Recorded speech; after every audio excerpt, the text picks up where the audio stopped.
We are outside 12325 Crest Avenue in Garfield Heights, Ohio, as we start the video walk through the property.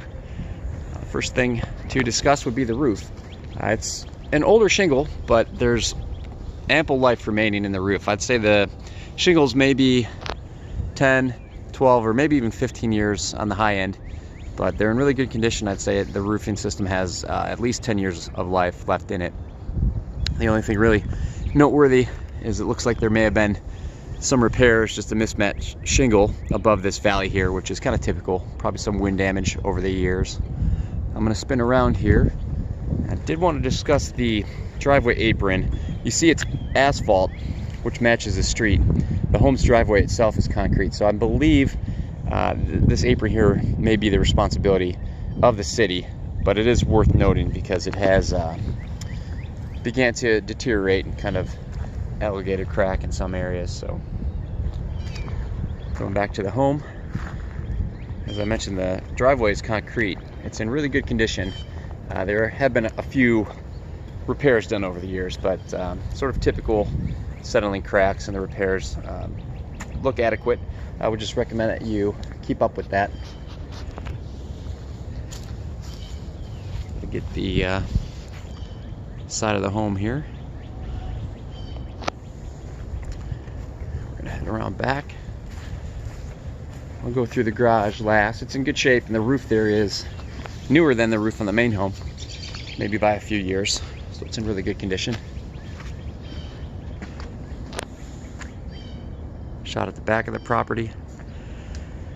Come over here. It's still too cold to run the AC unit. It's probably about 35 degrees now that the sun's out, and below 60 degrees is kind of the industry norm.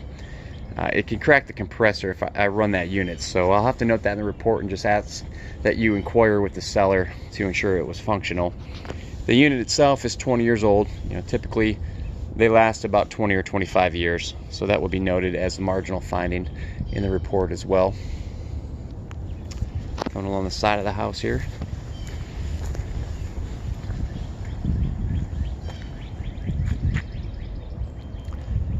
See, the siding is aluminum. It's in really good condition. Look at the electrical service drop here, and really, as you'll see in the report and the interior walkthrough, the main issue with the home is the electrical panel, which should be an easier correction, but should be done. Other than that, it's a relatively clean inspection. The home's well maintained and in really good condition. I did want to show you a shot of the windows here.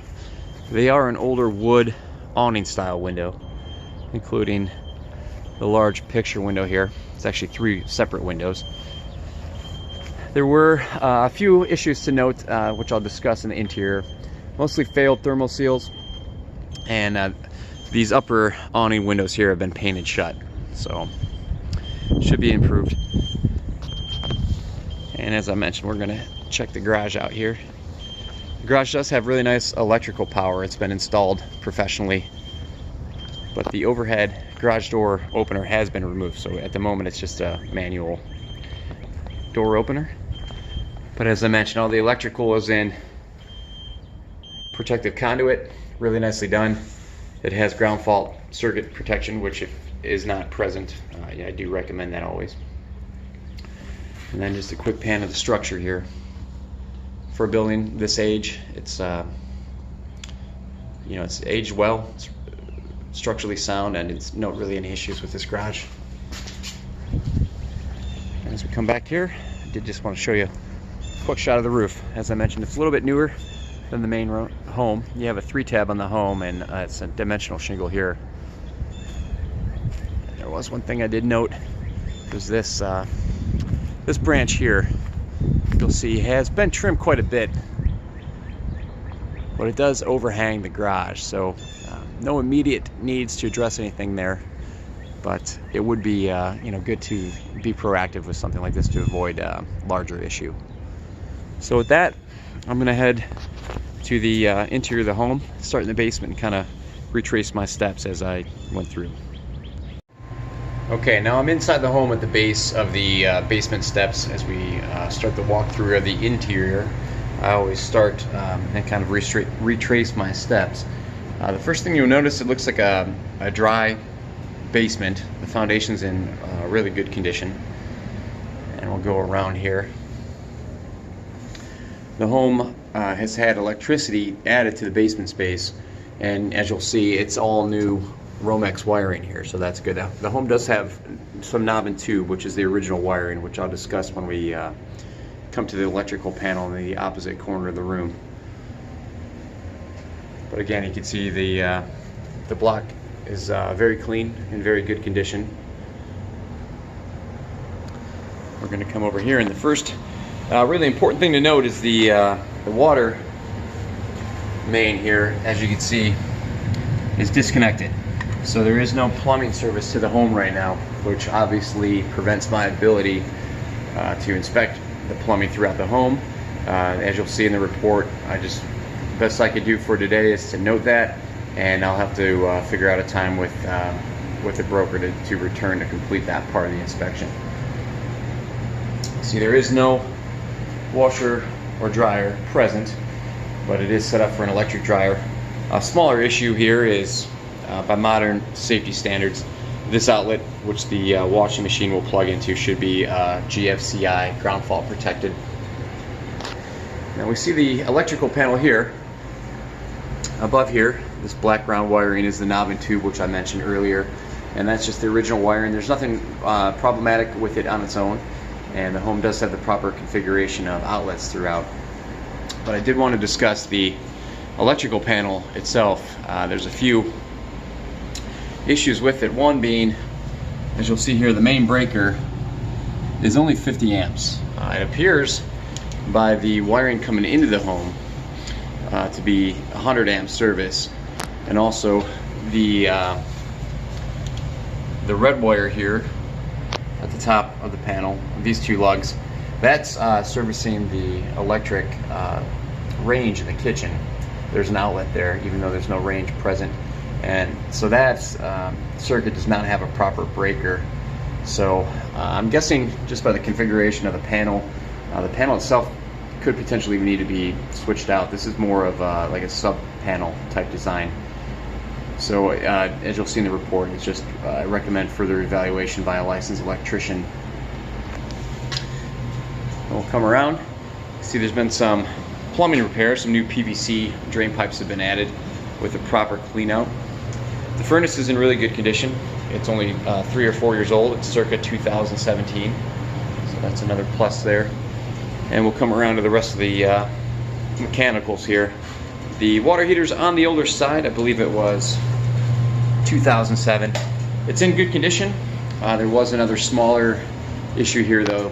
The gas valve servicing the unit is a antiquated gate style, which is no longer rated for use with natural gas. So I will recommend that is changed out with a ball valve, which is properly rated by a licensed plumber. Okay, from here I'm gonna head up the stairs to the home. Just one little quick pan of this section, and I'll continue from there.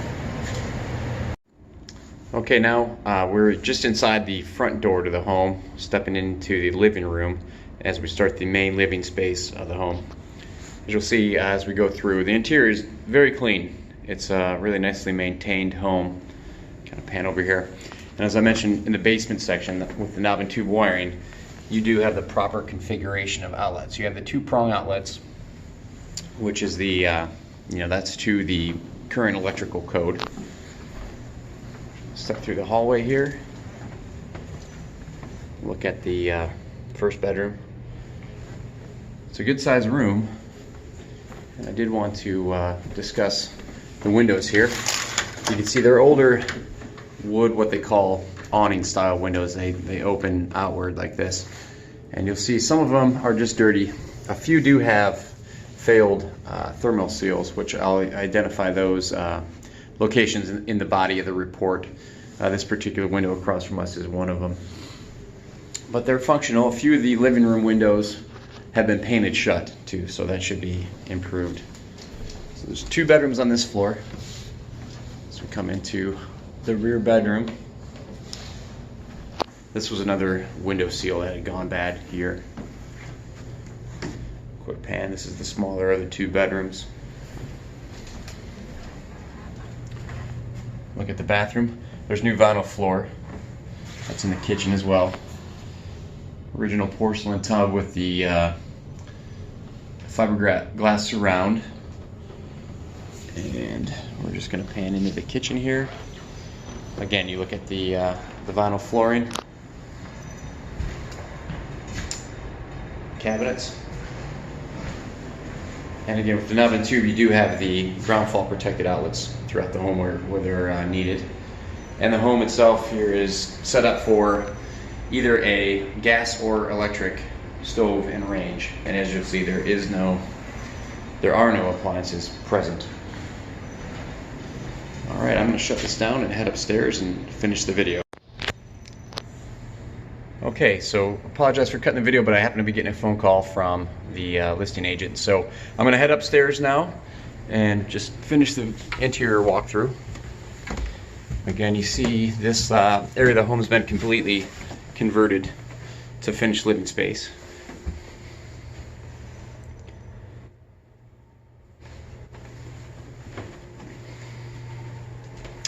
There's a large closet area over here. And also you see there is a heating register. So this area of the home does have HVAC, so it checks all the boxes. It can be counted as a bedroom. And you'll see here too, the outlets are 3-prong, which is all grounded. It's the updated electrical wiring which has been ran. So the home has, in addition to the original knob and tube, a lot of wiring updates have been done. And a really nice feature is the bathroom here. It's a big selling point for homes built in this style and era to have a bathroom. I said very low percentage of them actually do. And then I just wanted to show you one last thing here as we look in the attic cubby space. Can get a light on for you, but there is really nice insulation on the knee wall here and also between the floor joists. And I don't see any signs of roof leaks or anything of that nature. So with that, that's going to conclude our video walkthrough. If there's any questions, please let me know. Thank you.